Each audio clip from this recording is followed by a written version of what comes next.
Another pathetic second half collapse from the Timberwolves in the most important game of the season. So nothing really new. I'm going to start with something else that plotized since my last video that is ultra depressing. That Naz Reid fractured his wrist in the last game and will be having surgery and reevaluated in 6 weeks. Naz had been in probably the best stretch of his career. He's been such a stud for us all year long, but was really playing at his best. And it was in the big boy ball system where he's playing with Towns, especially, and maybe a little bit with Gobert. We've got all the big boys in, and it was working. And he was really the core of that, playing at an unbelievable level. And even the play he gets hurt on, he's going for an absolutely vicious dunk and gets like a COD Zombies windmill smack to the face by, I think it was Bismack Biyombo.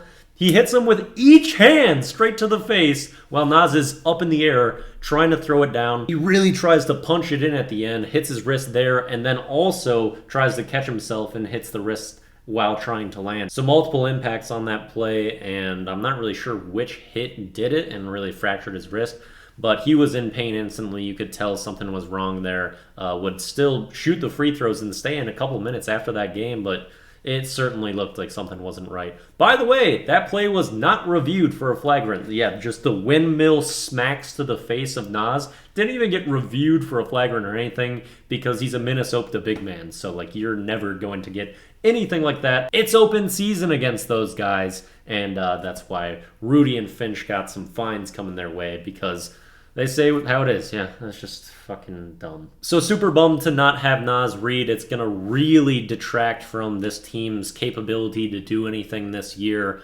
And we really needed kind of things clicking on all cylinders. Missing him is going to be super, super tough. And you saw it immediately in this first game as the bench scoring was brutal. The only person that could do anything off the bench was slow-mo. Kyle Anderson was so good yet again. But the other guys that got bench minutes tonight, people I do like, Jordan McLaughlin and Taurean Prince, had atrocious shooting nights. J-Mac 0 for 5, Taurean Prince 2 for 10. They had a span in the third quarter where they missed, between the two of them, 4 wide-open shots that the Lakers would capitalize on. Jalen Noel was also unavailable in this game, so we were missing so much bench firepower, and it really hurt us. But it looked like early on that wasn't going to matter. We started this game off really strong. Jaden McDaniels especially, with an unbelievable stretch of 5 minutes. He's pulling an up and under on LeBron, absolutely locking him down in an ISO, getting dunks, threes, assists, doing everything. And LeBron would have a very poor shooting night tonight. The last 2 games, what has Jaden McDaniels done? Forced Kevin Durant into 5 of 18 from the floor, and LeBron James to 7 of 19. He's finally getting some hype nationally of like, oh, this guy should probably make a defensive team. It's like, I've been saying he's Defensive Player of the Year from the start of this season. He has been on a different level, and it has been so obvious from the jump this year.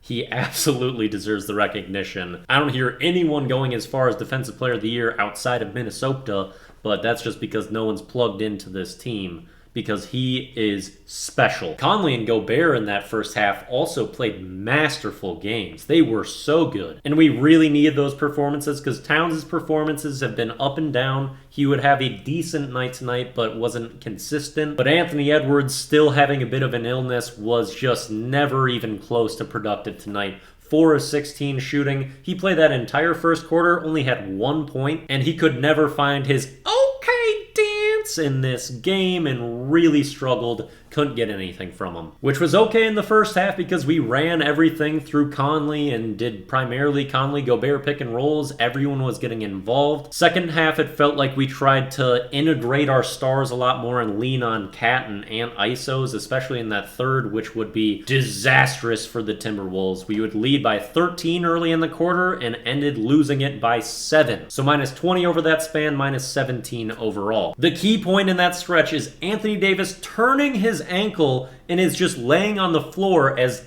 teams go back and forth. The Lakers actually have the better end of this. They get a bucket, they get free throws, Anthony Davis comes in after the free throws, gets another basket. And somehow their best player getting hurt and not even being able to play while play is continuing ends up in their favor. I've been screaming about this all year. It's like whenever the Wolves have an advantage, they toss it aside and somehow make it a negative. Absolutely demonstrated by that Anthony Davis stretch that they never recovered from. Consistency is the mark of a good team, and the Timberwolves have been the complete antithesis of it the entirety of the year. And you can't even get like a full-length game performance out of anyone, it seems. Like as great as Gobert was in the first half, dominant in all facets, his pick-and-roll defense was immaculate. We get almost nothing from him in the second half. I think scored 0, maybe 2 points, only a couple rebounds. Anthony Davis goes berserk in the second half. He would have 17 points in the fourth quarter too, although I will say he was certainly at his most unstoppable when Gobert was off the floor. Back-to-back games with the Timberwolves non-stop fouling in the second half. They would have 17 of their 22 in the second half for fouls. Also got burned in transition non-stop. 29-13 advantage for the Lakers in that. They got killed on the boards, which they were finally starting to rebound as a group,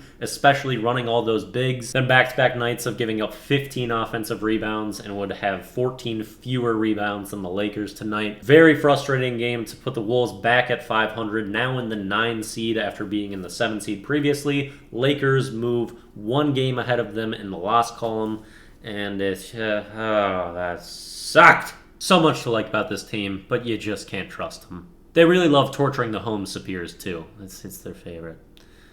Well, we're playing against the Blazers, who are in ultra tank mode next. I guess we'll see how that one goes. It would be pretty typical of this year's Timberwolves to drop that game. Oh boy.